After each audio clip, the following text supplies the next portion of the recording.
और एक बड़ी खबर इसी बीच आ रही है। आरएसएस प्रमुख मोहन भागवत का बड़ा बयान है। पिछले 10 सालों में बहुत कुछ सकारात्मक चीजें हिंदुस्तान में हुई हैं और इसका मतलब ये नहीं कि हम हर चुनौतियों से मुक्त हो गए हैं। मोहन भागवत का यह बड़ा बयान, चुनाव में झूठ का इस्तेमाल नहीं किया जाना चाहिए। मोहन भागवत ने यह बड़ी बातें कही। उन्होंने कहा कि देश कई समस्याओं से निकला है, कई चुनौतियों से मुक्त हुए, लेकिन इसका मतलब ये नहीं कि हर समस्या का समाधान हो गया है। सुनिए क्या कुछ कहा है उन्होंने।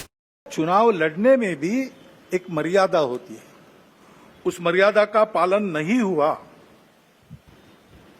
क्योंकि उसका पालन होना इसलिए आवश्यक है कि हमारे देश के सामने चुनौतियां समाप्त नहीं हुई। अब सरकार बन गई, वही सरकार फिर से आ गई एनडीए। अब ये ठीक है, पिछले 10 वर्षों में बहुत कुछ अच्छा हुआ है। आर्थिक हमारी स्थिति, आधुनिक दुनिया जिन मानकों को मानती है, जिसके आधार पर आर्थिक स्थिति का मापन करती है, उनको लगाए तो हमारी आर्थिक स्थिति बहुत अच्छी हो रही। सामरिक स्थिति हमारी निश्चित रूप से पहले से अधिक अच्छी है। दुनिया भर में हमारे देश की प्रतिष्ठा बढ़ी है।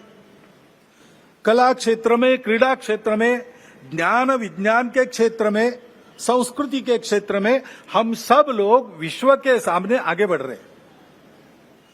हमको धीरे धीरे मानना विश्व के प्रगत देशों ने भी शुरू किया है,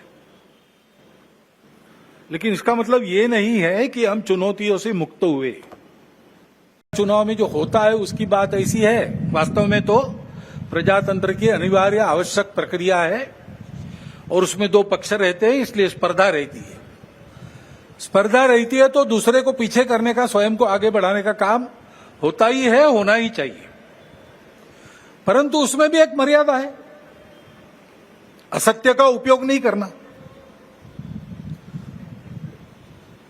चुने क्यों जा रहे लोग संसद में जाएंगे, बैठकर अपने देश को चलाएंगे। बहुत कुछ सकारात्मक चीजें हिंदुस्तान में हुई हैं और इसका मतलब ये नहीं कि हम हर चुनौतियों से मुक्त हो गए हैं। मोहन भागवत का यह बड़ा बयान, चुनाव में झूठ का इस्तेमाल नहीं किया जाना चाहिए। मोहन भागवत ने यह बड़ी बातें कही। उन्होंने कहा कि देश कई समस्याओं से निकला है, कई चुनौतियों से मुक्त हुए, लेकिन इसका मतलब ये नहीं कि हर समस्या का समाधान हो गया है। सुनिए क्या कुछ कहा है उन्होंने। चुनाव लड़ने में भी एक मर्यादा होती है, उस मर्यादा का पालन नहीं हुआ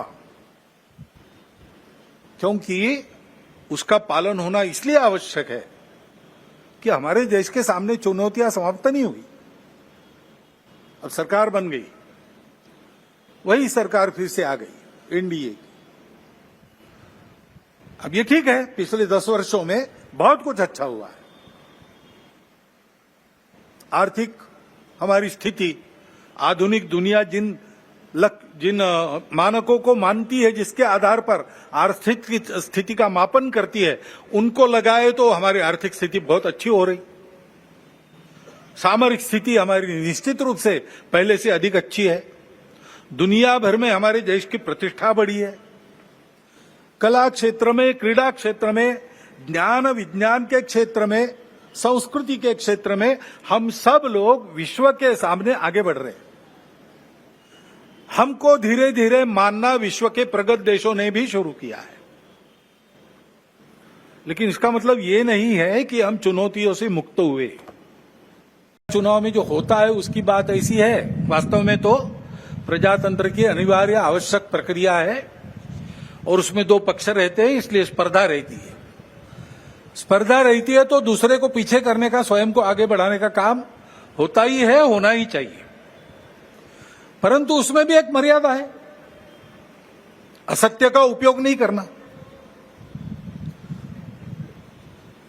चुने क्यों जा रहे लोग संसद में जाएंगे, बैठकर अपने देश को चलाएंगे।